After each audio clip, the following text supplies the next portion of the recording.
So taking advantage of the fact that it has cooled down considerably and grabbing a neighbour to help me lift the plywood up onto the stand, you can see down here I've got one of these expanding work stands. They can be used for staging. They're rated to support a surprising amount of weight. So this was a Vivor or Temu purchase, about £70 delivered, a lot cheaper than the other alternatives, which are probably all made in the same factory. So I got my sheet of lower quality ply as the work surface, and then some pieces of carcassing timber to get the birch ply far enough the baseboard to give clearance for the jigsaw blade. And the first thing I did, having put the templates in place, worked out what width I wanted across the inside of the car, from that B post to this B post, or the inside thereof, taking a nominal value of 60 inches, marked that off on the ply, shortened it by that amount just to make things a little bit more easy to deal with. And the next piece I'm going to cut is this middle bulkhead, which is basically just parallel with some shape on the ends, a little bit of curvature. So I'm going to chop that piece off. So got enough support, cut down the middle, got a vacuum cleaner around, mainly just to keep the dust off the pencil line so I can see where I'm going. Will mention, because I'm not sure if I've done it before, a lot of my corded power tools have actually got the leads cut very short, which makes them so much easier to store. And I've got these, I think they're actually IP66 rated inline cable connectors that screw together, and then I will recycle old lawnmower cables or vacuum cleaner cables to make long power leads, and I have some short alternatives, and that just makes it much easier to store the tool and then have a long cable with a lightweight connector, much less likely to snag. So skipping ahead a little, I have all of my plywood cut and have spent a lot of time going backwards and forwards between the car and the workbench sitting in the back lane with my air sanders.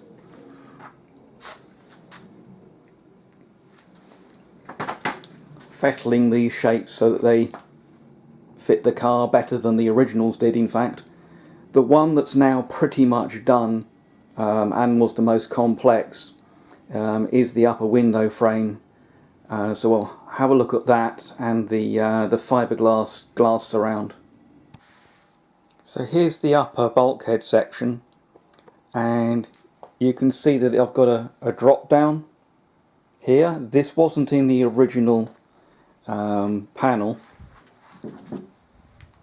of which I've got the remains here. This was just straight, and the reason I've done that is so that the fiberglass window surround fits better. This can only go so high in the car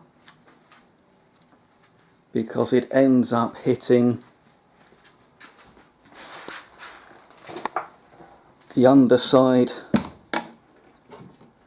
of this beam here, and I have cleaned that up to make sure I've got all the clearance I can. And I've also taken some of the unevenness out of the surround itself, but particularly on this lower edge, even on this original panel, the frame was not sitting very well, and Obviously this forms your seal between the passenger cabin and the rear compartment.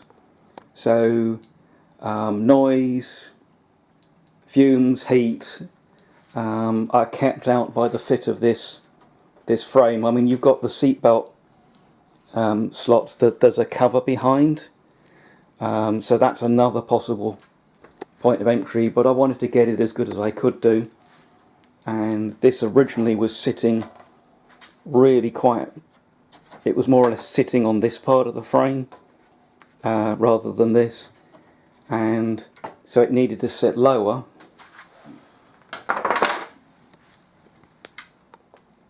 But these areas here would become impossibly thin, so I've only reduced the height here, and then I've sanded a radius in here to accommodate the frame, so that for at least 2/3 of the thickness of the ply I've got this extra depth.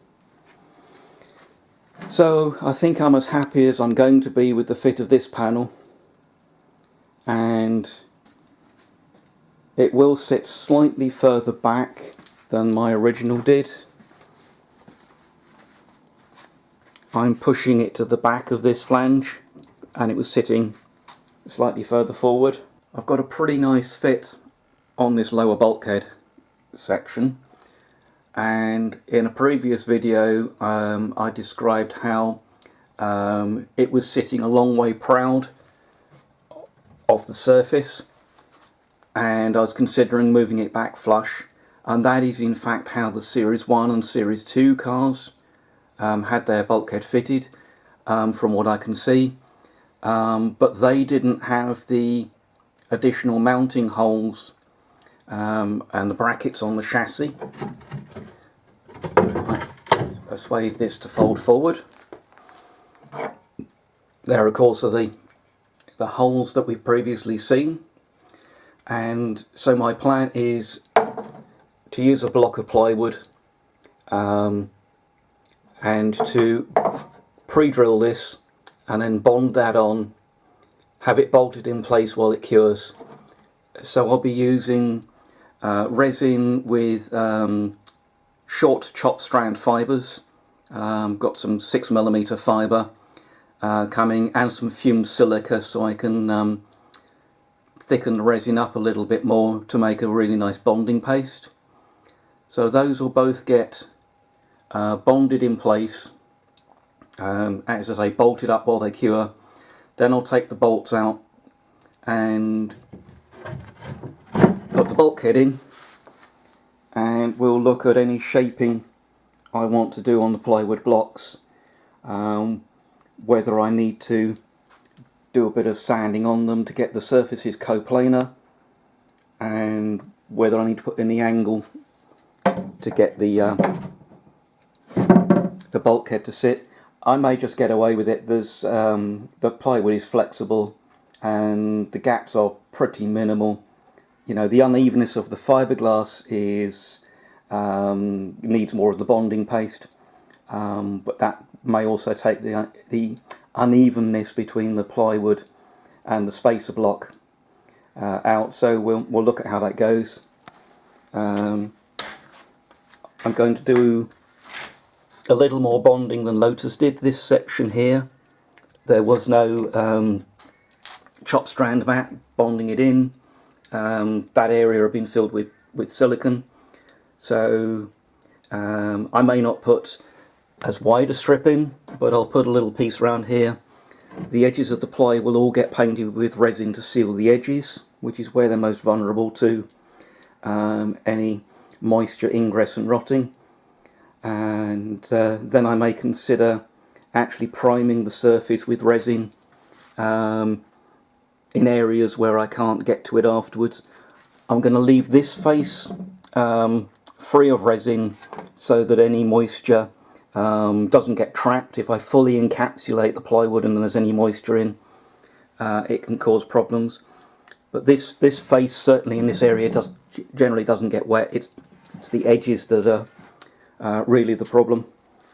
So I'll be waiting on some fiberglass supplies. They'll be here next week sometime, and we can make some progress on that.